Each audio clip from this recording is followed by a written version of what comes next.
Valsad city police મથકે ગણેશ ચતુર્થીના આયોજન તથા પ્રતિમાની હાઇટને લઈ એક બેઠકનું આયોજન કરાયું।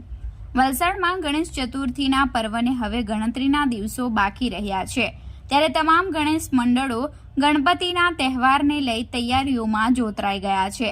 ત્યારે વલસાડમાં તંત્ર દ્વારા કાયદો અને વ્યવસ્થા જાળવી રાખવા તમામ ગણેશ મંડળો માટે જાહેરનામું પ્રસિદ્ધ કરાયું હતું, જેમાં ગણેશ પ્રતિમાની ઊંચાઈ તથા ઉજવણીના અન્ય બાબતોને લઈ લેખિતમાં તમામ મંડળોને જાહેરનામું આપવામાં આવ્યું હતું અને તેનું ચુસ્તપણે પાલન કરવા માટે એક શાંતિ સમિતિની બેઠકનું આયોજન કરવામાં આવ્યું હતું। આ બેઠકમાં 30થી વધુ ગણેશ મંડળોના સભ્યો હાજર રહ્યા હતા।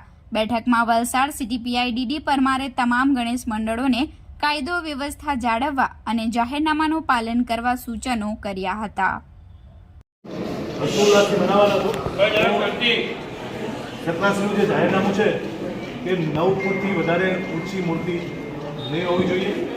ઇકો ફ્રેન્ડલી મૂર્તિ માટે તો તમે સ્વયંભૂ પહેલેથી પ્રયાસ કરો છો, તો મોટાભાગની વલસાડમાં ઇકો ફ્રેન્ડલી મૂર્તિ હોય છે। સમયગાળો એનો નક્કી છે, રૂટ લગભગ નક્કી છે, ઠીક છે। તમે આહ્વાન કરવાનો છો એ નક્કી છે, પંડાલમાં પણ નક્કી છે। તમે પંડાલમાં વધારે હાઇટવાળી મૂર્તિ રાખો છો એની સાથે અમને કોઈ વાંધો નથી, પણ વધારે હાઇટવાળી મૂર્તિ છે તમે બહાર રોડ ઉપર જુલુસ રૂપે લાવી નહીં શકો। સપોઝ કે તમે 20,000 ફૂટની મૂર્તિ છે પંડાલમાં રાખી છે અને તમે ત્યાં જ પૂજા કરી અને ત્યાં જ એનું વિસર્જન કરવાના હોય તો ત્યાં મૂર્તિની કોઈ હાઇટ એનો કોઈ નિયમ નથી। તમે પંડાલમાં જ રાખીને પંડાલમાં વિસર્જન કરવાના છો તો ત્યાં તમને જે કંઈ પણ આજુબાજુમાં સગવડ મળે છે એને અનુરૂપ હાઇટ રાખીને મૂર્તિ રાખી શકો।